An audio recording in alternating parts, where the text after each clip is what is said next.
Welcome to the Keelhauled podcast. I'm the voice of Sea of Thieves, and we've got a lot of Sea of Thieves news for you. So tie yourself to the mast and hold fast. Ahoy there, pirates!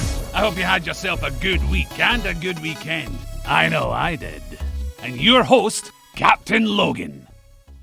Do I know him? CaptainLogun, eh? I think he owes me a pint.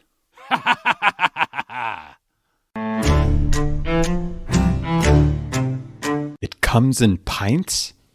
Why didn't anybody tell me it comes in pints?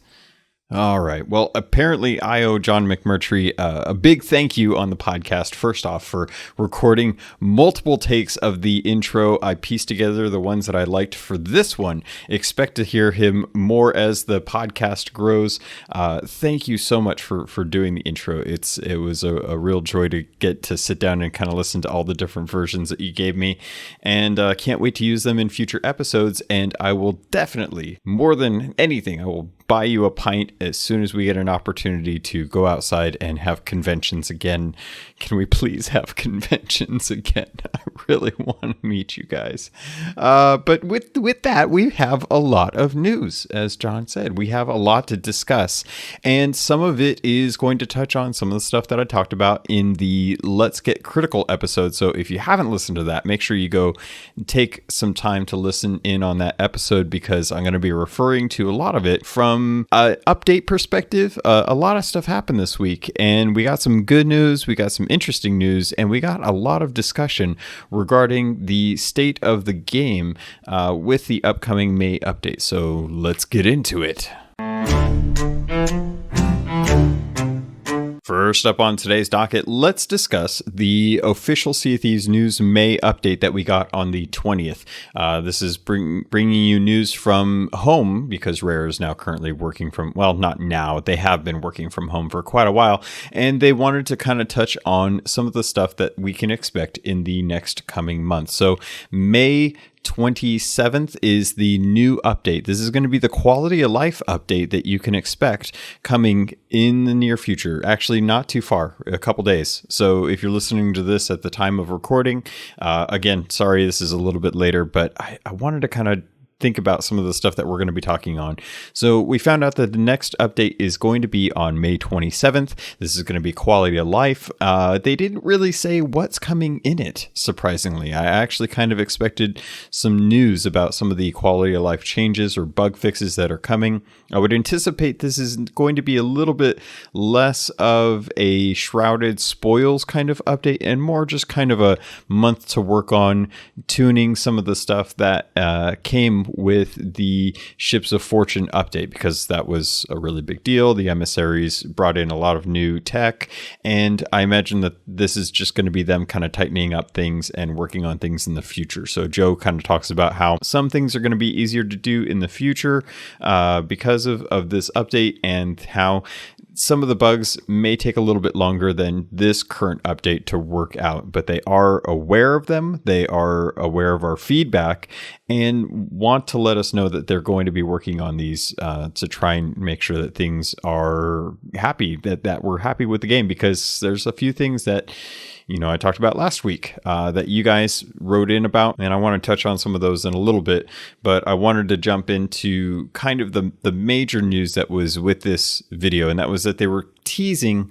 the new Steam client. Well, not Steam client, but Sea of Thieves being on Steam. So we're getting, so just to keep your date straight, May 27th is going to be the Lost Treasures quality of life update.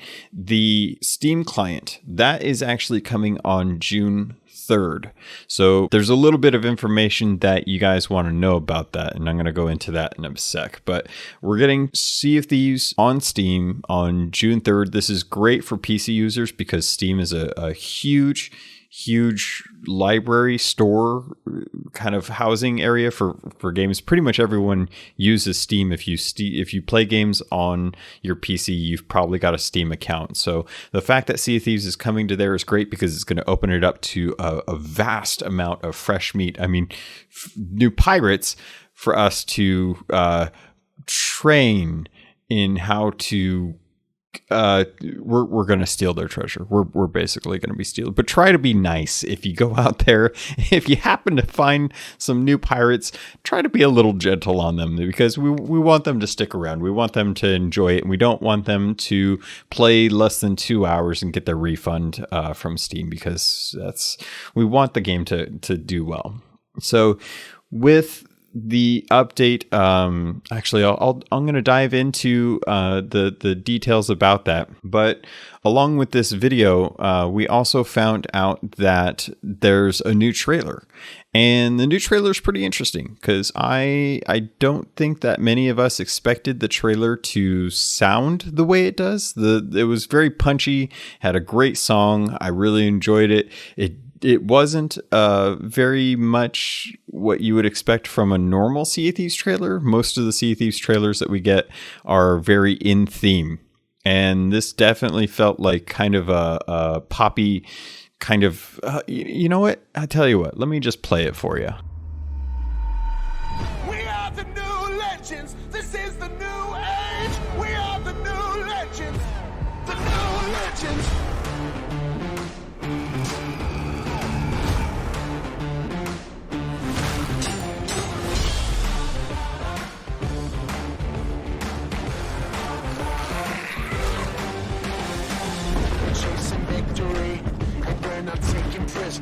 Sound the starting gun. This life's not for beginners. I came to cash my check in. Come crown the new king. Never give up. We'll rise to the top. We're writing our page in the history books. We are the new legends. This is the new age. We are the new legends. The world will never be the same. We are the new legends. This is the new age. We are the new legends. The new legends.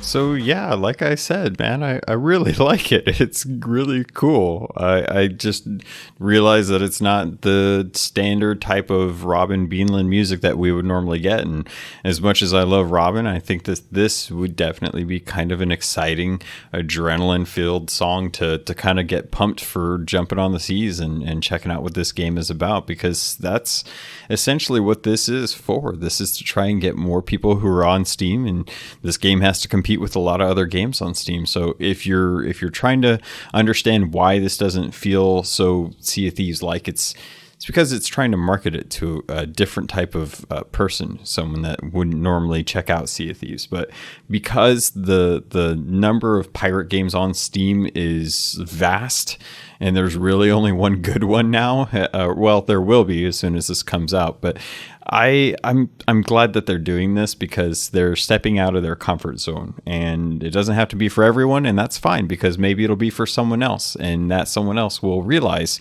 just how great this game is and how much we love it, and as a result, they will play it and enjoy it, and then we can meet them and take their treasure or invite them into the community, you know, whichever happens first. Hopefully, I'm not gonna set any standards or anything, but you know what I mean. And that's kind of it. We got a quick little jump into Chloe Kwok's quick fire questions. It was great to see some of the semblance of the normality that we had with these updates, because this was filmed prior to us having to do the stay at home or work from home. And I'm looking forward to when things get back to normal, where everyone can work safely from the studio and we can kind of progress with the normality. Because I'm going to be honest, it's been scary, and coconut fever is nothing to joke about. And I hope that everyone's doing well, because I know there's been a lot of love and yeah, I don't need to get into it. We're trying to keep positive here. So anyway, going into Steam. Should we get into Steam? Let's get into Steam. Next up on today's docket, let's dive into the Sea of Thieves Steam release. So that way you kind of have a good idea of what to expect if you're thinking about picking it up, because a lot of us are probably playing it on Game Pass or own it already.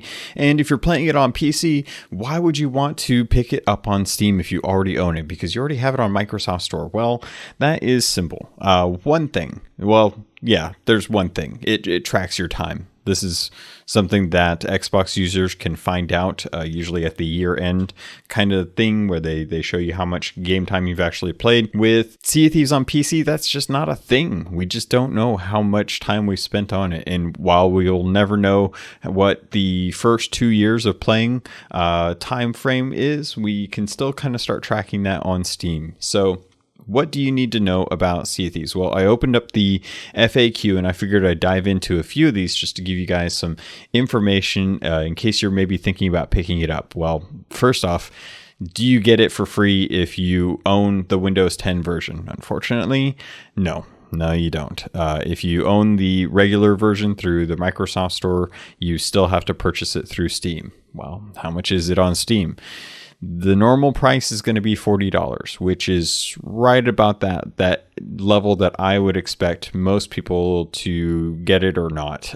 Considering this game has 2 years of free content, that's a pretty good deal. But I will say there have been plenty of times where I've seen it on sale for cheaper, either half off or less. And I think that $40 is going to be a good introductory price, but I will probably hold off to pick up the Steam version until I see it go on sale, or I can get some currency or some credit on there.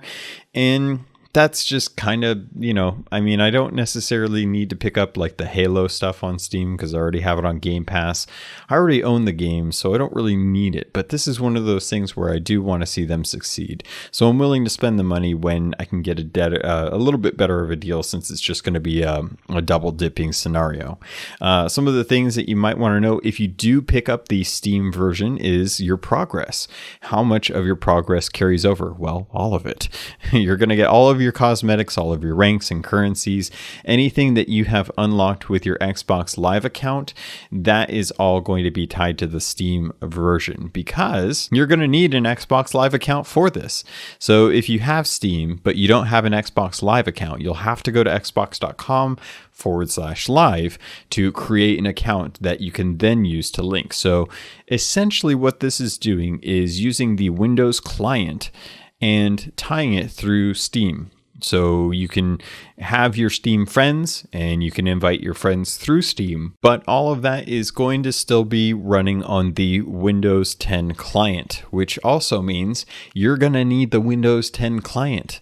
So if you are not running Windows 10, you probably won't be able to play this game, much like if you were to purchase this through Windows for playing with other people across Xbox and PC, which takes me to the next bit of news, that the Steam version will be included with cross-play. So while this is currently running mostly on Xbox, I would imagine that the larger percentage of players come on Xbox, and many people have actually swapped from Xbox to PC just because of the load times and accuracy, things like that. The Steam version will include crossplay, but just a reminder, all of those pirates are going to be very fresh. So whilst they may be playing on the quote-unquote PC master race, they're going to be pretty green when it comes to sailing. So you're probably going to have a pretty easy time picking them off if you're out there hunting for them with the Reaper's Call. Some of the things that if you want to pick up the Steam version, it's going to be very similar to the Windows client, that you're not going to have to worry about any kind of locked frames. You're going to be able to have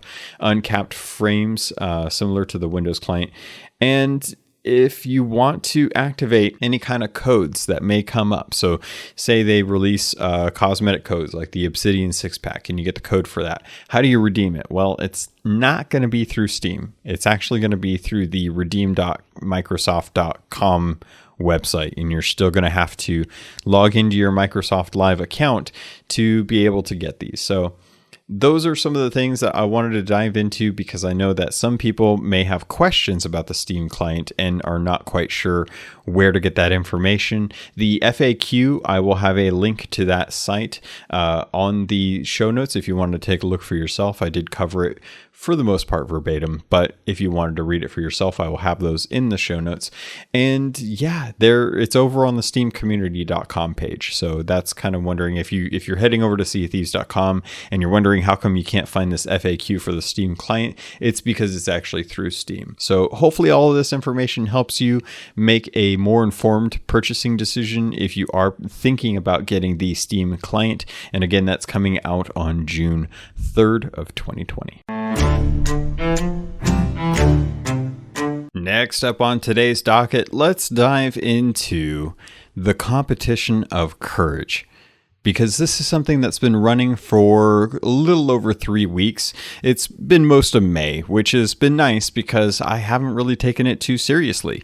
And I gotta say, I am still not a fan of Arena. I really am just not digging it. The state of Arena is interesting because they've just gone over the whole refresh as of Ships of Fortune, and Arena's been different, but I don't think that it's quite there. There still needs to be some refinement to the client-side version where you're actually loading into different sessions and you're getting different crews. That still seems to take a while. Not too long, but depending on what time you're playing, it can take a while to jump into. The matches are shorter. Obviously, you get the 15-minute timer, and it's still sloops and galleons, but there's only the one beacon chest. And to be fair, I went in with my murder crew that I usually sail with during the week at night, and we managed to play 5 to 7 games for a few nights and knocked out most of the wins. In fact, I can't think of any of the losses that we played. All of them were wins, but there were definitely a few close calls. The takeaway that I got with Sea of Thieves with the Arena is that, to be honest, you really don't need to care about the actual chest. The chest just doesn't really do anything. I mean, it's nice to kind of hold on to as kind of like a, in case I need to turn this in so that I can buffer my silver points in case I get sunk. That's cool. But for the most part, most people typically just go out and try to sink each other, which is fine, but that's not something that you can really get in not something that you can't do in Arena. You can do that in Arena for the most part. The only difference is that the people in Arena are typically going in there with the mindset that they're going to fight. So if you're looking to get that head-to-head battle, Arena is good for that. But something that I think a lot of people noticed with this kind of 3-week event was to get the 20 wins. If you're not good with PvP, then there's a tendency for you to get farmed. And that's just not the way I think the game needs to be played. I don't really appreciate that playstyle. I don't like the idea of locking down a ship and just farming kills and shooting in their ship and keeping their ship afloat while you buffer your points. It's not what I think is intended. It's gaming the system because the system just isn't a compelling enough version for them. Or maybe the incentive is great enough for them to get the cosmetics that they just don't want to have to actually play the way you normally would play. And that's kind of a shame. So I do think that this is something where we need to kind of go back and take a look at Arena and think, what was the purpose of Arena? And as far as I can tell, the main drive for what Arena was they wanted to bring something that they felt during some of the expos, some of the E3 events, some of the TwitchCons and PAX conventions where you actually had people having a fun engagement. And something that I talked about last week with the sense that is something when it's great when it's fabricated, when you have teams that are set up for that, but it's still something that you can do in adventure. And if you're going to do it in adventure, you could probably progress the other reputations while still getting PvP And that's not something that you can do in Arena. In Arena, you're forced to just one reputation. So it's kind of a shame. I do think that Arena needs to be something that you don't have the option of doing in Adventure. A type of mode that goes beyond the standard type of play in Adventure, because that's going to be the compelling thing. You're going to be doing something that you can't do in Adventure, and that's the reason why you want to jump into it, is because you really like that mode. Now, obviously, I'm speaking from personal perspective. I'm not a fan of the Arena. I've never really been a fan of Arena, and I've stated that in the past. But I do think that there's potential there, and I think that the potential needs to be explored a little bit heavier on the Insider. Because I think that's where it's going to live or die, is where we can kind of work out a new type of mode that is compelling for us to want to stay in Arena.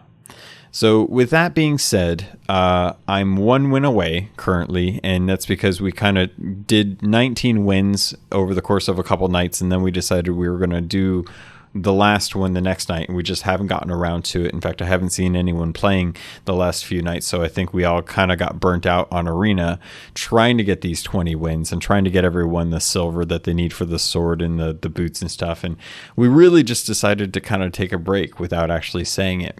And as a result, I'm looking forward to getting back in this week before the time is up. If you're not sure when the last day is, it's UK time, but it's on midnight of the 28th. So Thursday, the 28th, I believe, is the time when you can no longer actually get the or the actual cosmetics, the lion with the dagger. I don't even know if does the Floofy Danger Kitty have a name? Have we worked out a name for that? I'm not sure. I haven't seen anyone say that there's a name for it, but just kind of remember that we're going to be going up to the last minute here on Thursday. That's going to be the last time. If you're in the US, just remember it's 5 to 8 hours earlier. So don't go into it anticipating that it's going to be midnight on Thursday. Try to get it all done on Wednesday, or by Wednesday if you can. That's going to be your best bet.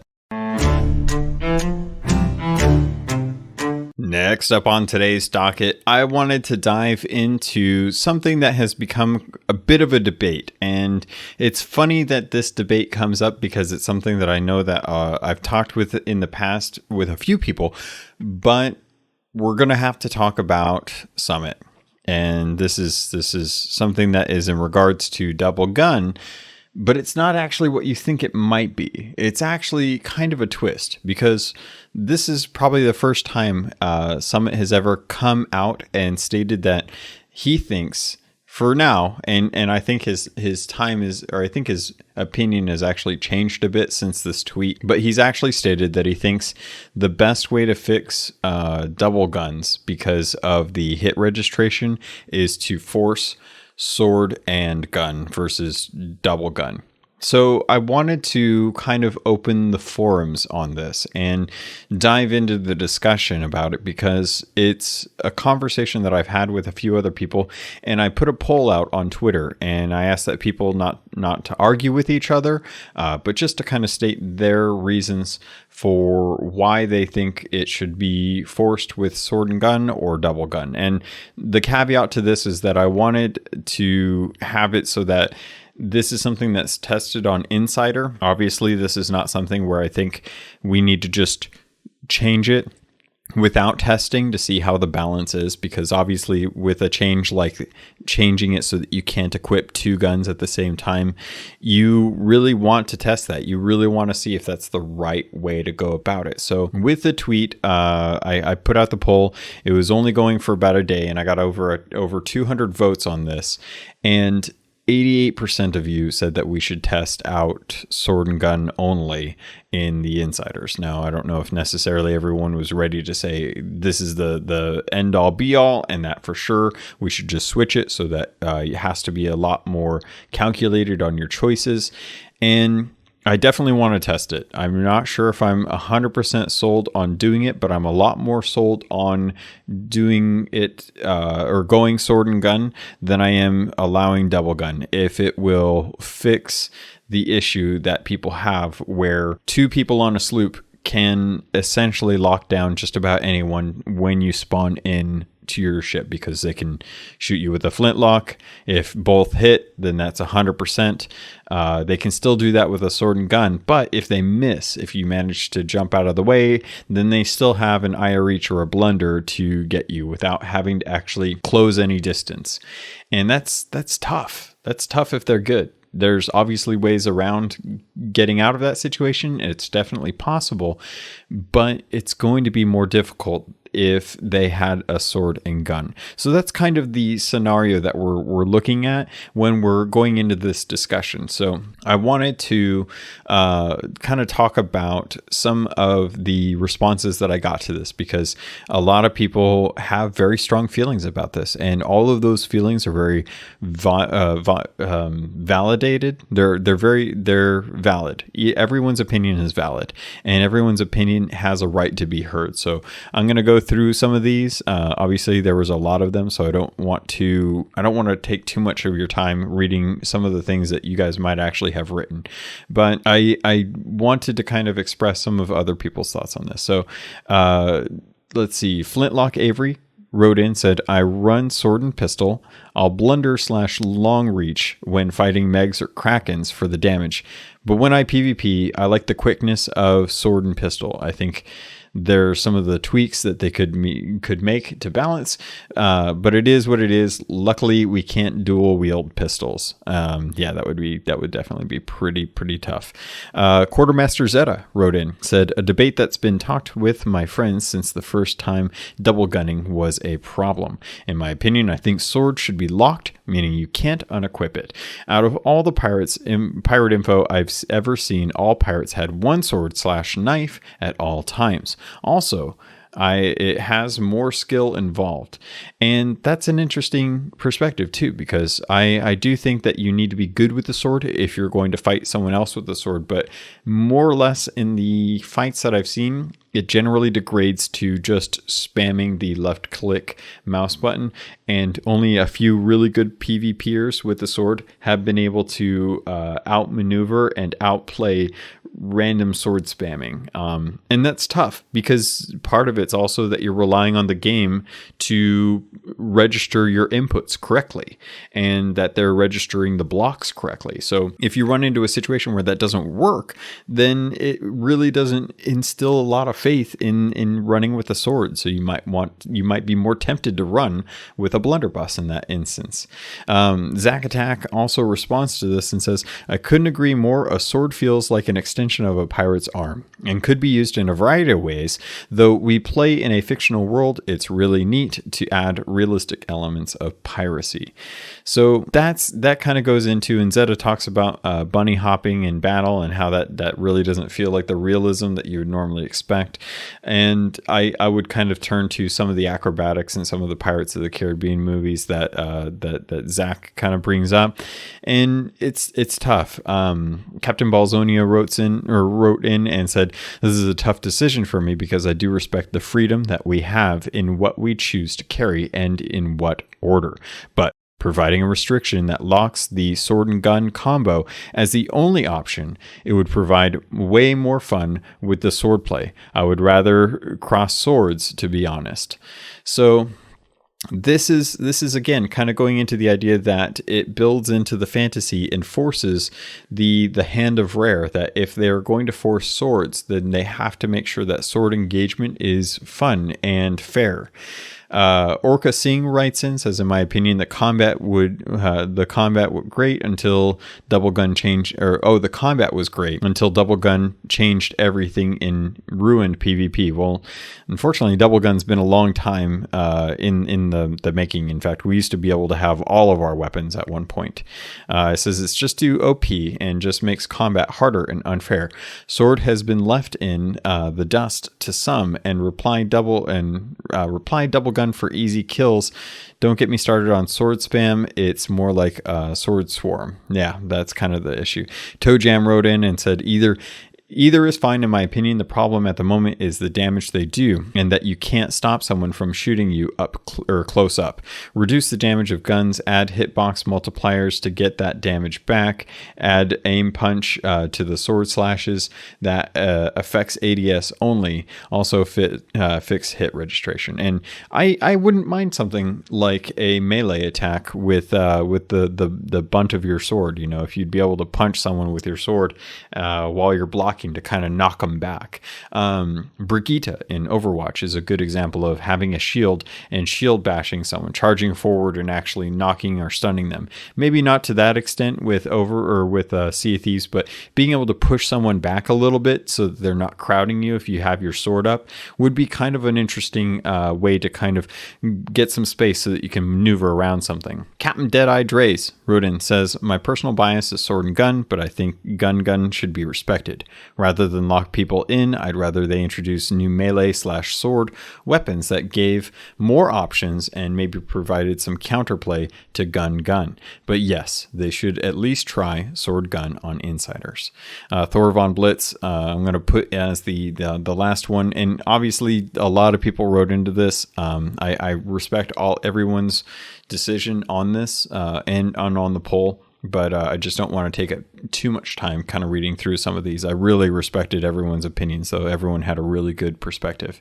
But Thor wrote in and said, we had a little talk about this, so you know my stance on the topic. Forcing sword/gun is the quote-unquote easy solution that should only be used when all other options have failed. There are still many things that can be done in terms of balancing before we resort to that, and I couldn't agree more, which is exactly why I push towards testing something like this out on insiders. The main problem that I run into with insiders is that drastic changes like this are usually met with heavy criticism on the forums, and it really is hard to test out when you don't have a large player base on the forums giving good feedback that isn't just hate.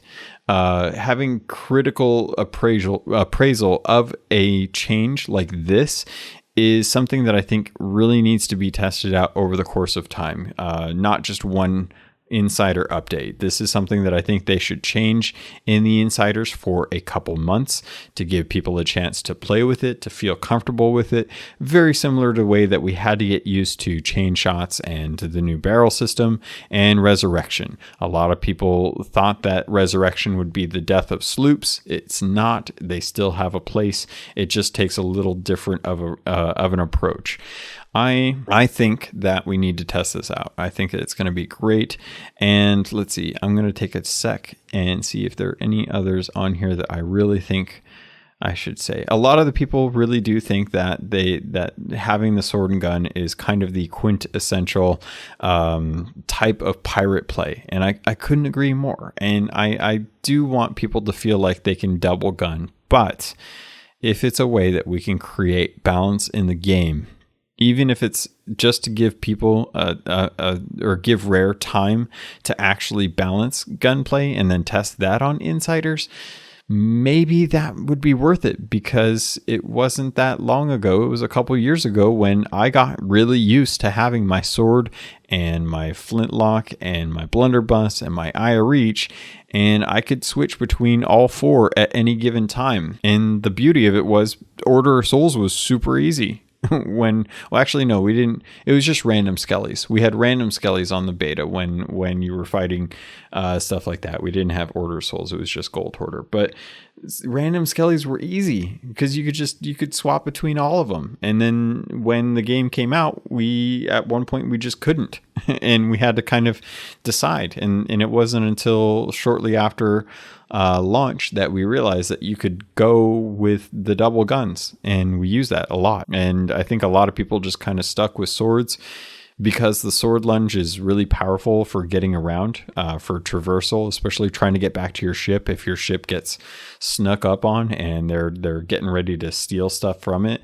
Being able to sword lunge to your ship is pretty essential. But now we have harpoons, so I don't know. We have a lot of tools in our hands, and I know that Rare doesn't like restricting things so that we aren't feeling like we're having our fun taken away from us.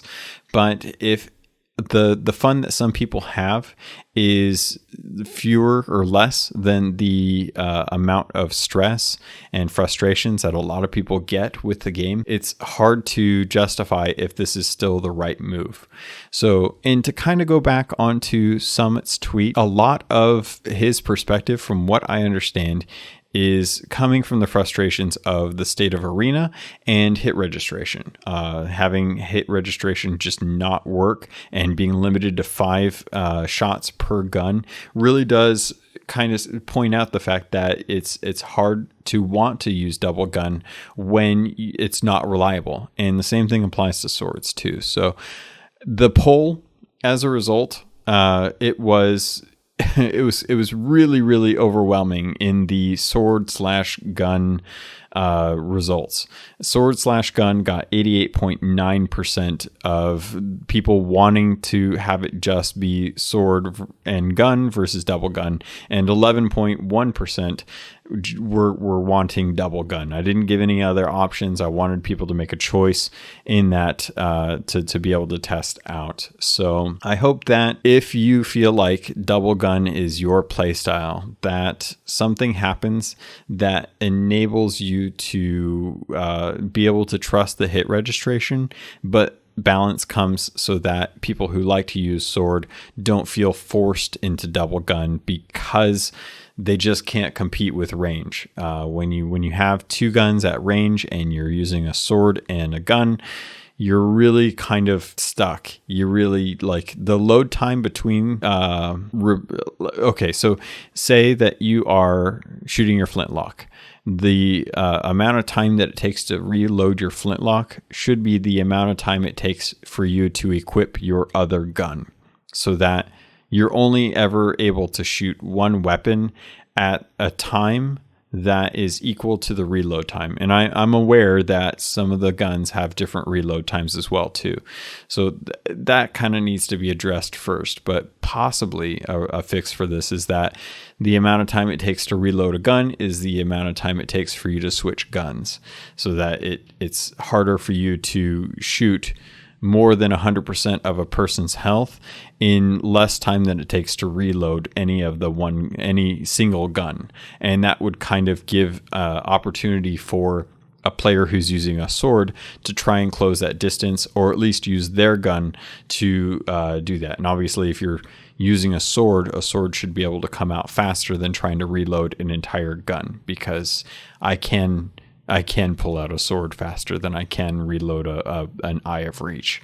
That's kind of the incentive of why pirates had swords, because it took forever to reload a gun. So the point is you get one good shot, and if that kills the dude, cool. If you miss, you gotta fall back on the sword, because you're not gonna have an opportunity to reload that gun, bunny hops or not. Maybe we just need to remove the ability to reload your gun whilst hopping. Maybe that's something that we need to address again if the topic had ever been presented and the community shot it down. Just saying. All right, pirates. As of right now, there is very little time left on the ledgers. So I wanted to kind of talk about these, because with the emissary ledgers, you're really like we're coming down. It's the last week. So you want to make sure that if there's a specific company that you want to kind of devote your time to get those rewards, those sales. Now, bear in mind, there's 4 tiers. Each tier comprises 25% of the population in Sea of Thieves. That's 10 million players roughly. The tiers that you need to get, there's tier 1, tier 2, tier 3, and tier 4.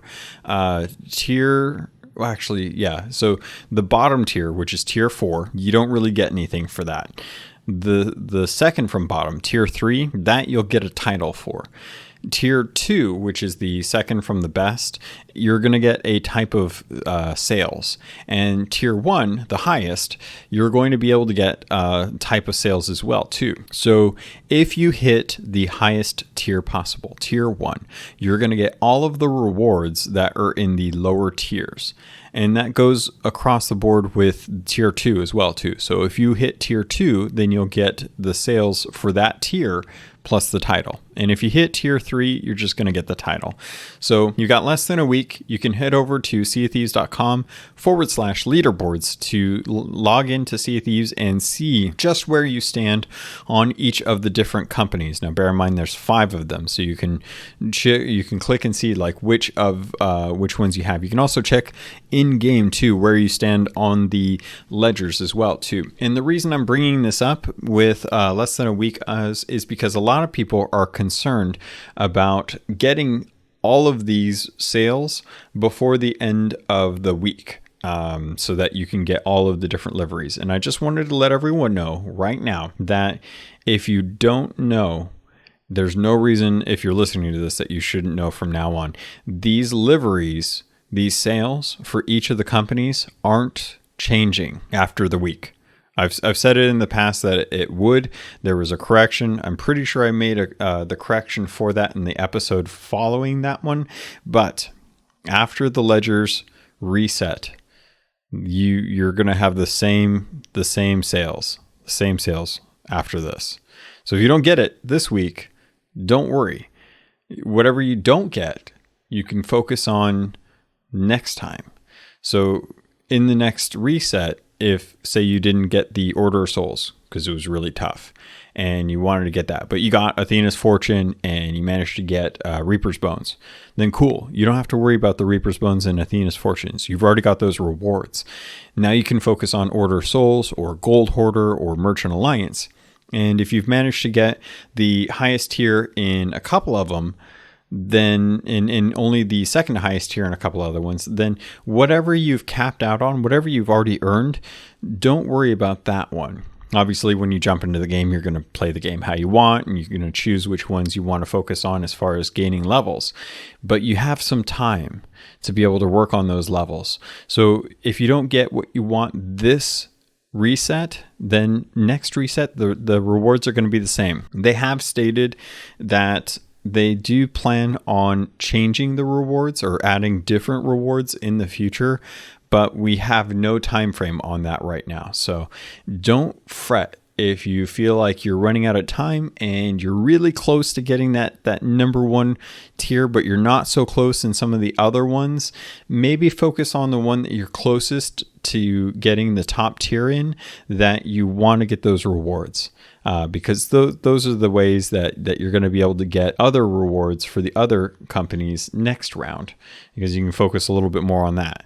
And the idea is that once people get the rewards, there'll be less incentive for them to compete to getting into that top 25%. And some of you have been wondering how the streaming side of things go for the people that get to play all the time. The top 1% of earners in the game, typically they're going to be way beyond what most people are typically earning in that. And the gap between tier 2 and tier 1 is pretty big.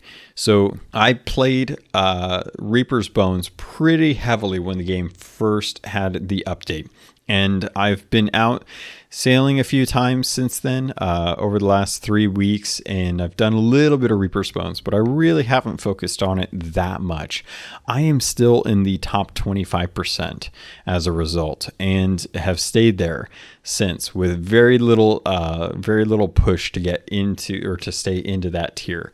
And the top 25% has actually grown significantly, but I've stayed roughly within the same positioning that I got when I first started working on that.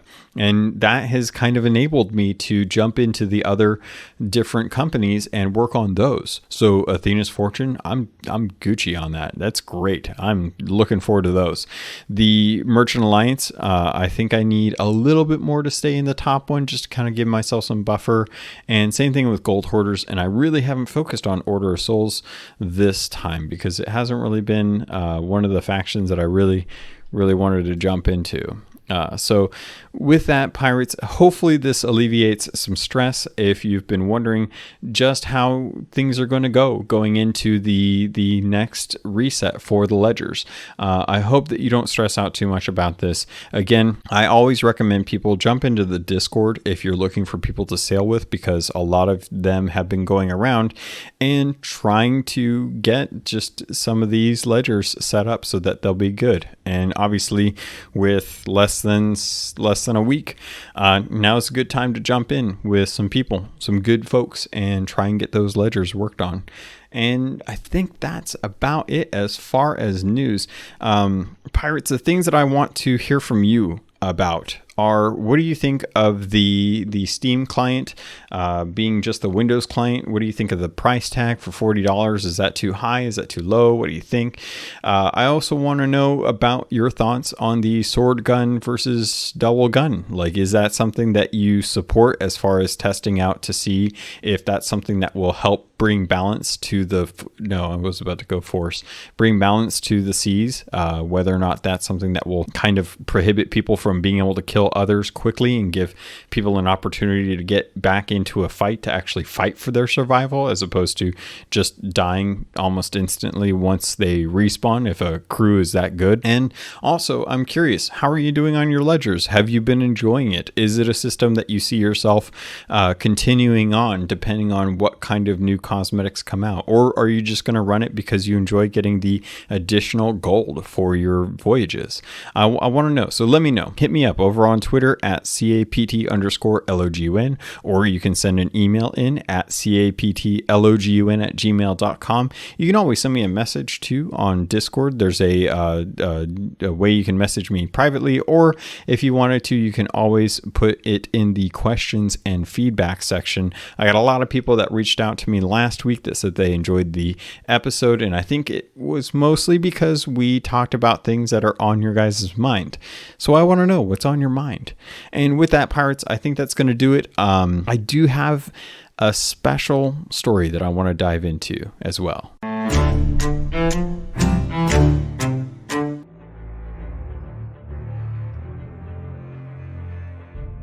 I've made it through the Sea of Thieves, and I've been here a while, but it's always really weird to wake up in the tavern each day and kind of wonder what happened the night before.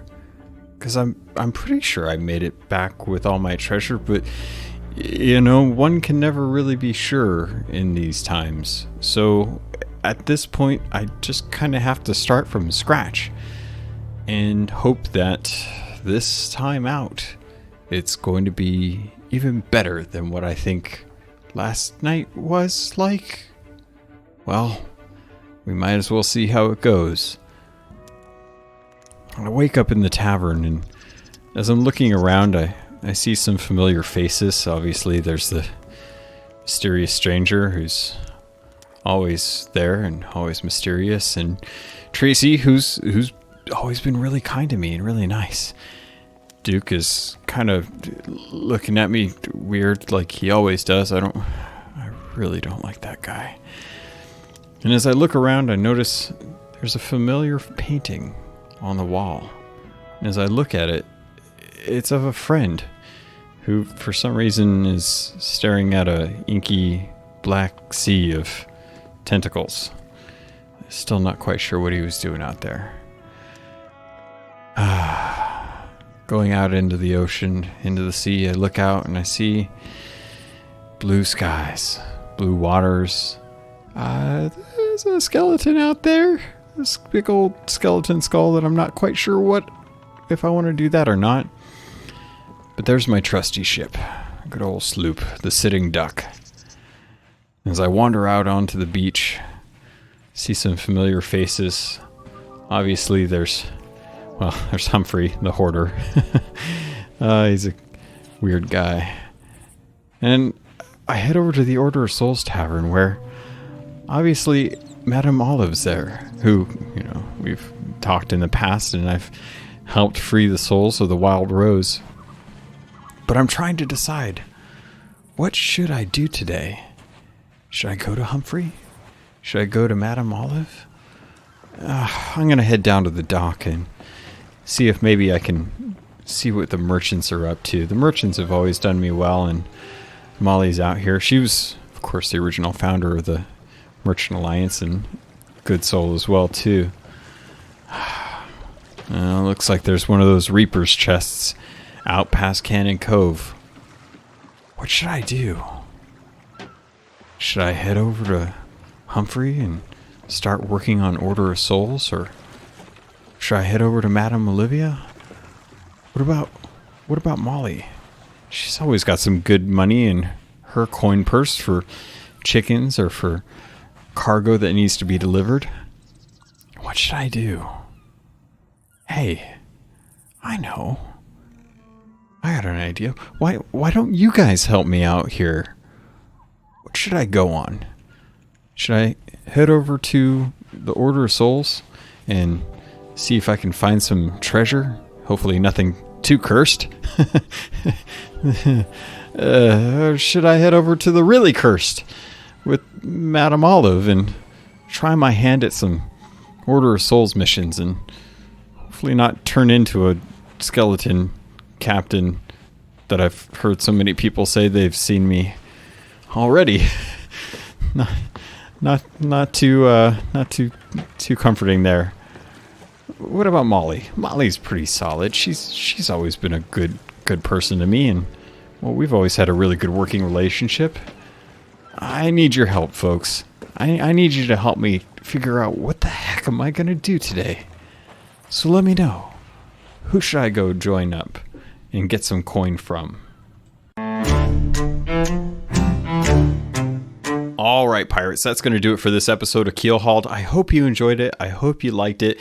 Again, thank you to John McMurtry, the voice of Sea of Thieves, for lending his talent to introduce the episode this week and for future episodes. Obviously, I'll be doing the intro from time to time, but I cannot squander the treasure that he has sent me. And with your guys' feedback, hopefully I'll figure out what the heck I'm going to do to get off a sanctuary outpost. Send in your thoughts, your desires, what you want me to go do. Even if you just want me to stay on the outpost, I'll do that as well too. But it's up to you. If you guys have any questions or feedback, feel free to join the Discord server and leave those in the channel so that I know what your thoughts are, or just message me, send me things on Twitter. I'm totally fine with any of it. Pirates, it's been a pleasure making this episode for you. And again, I'm sorry that it came out a little bit later than it normally does.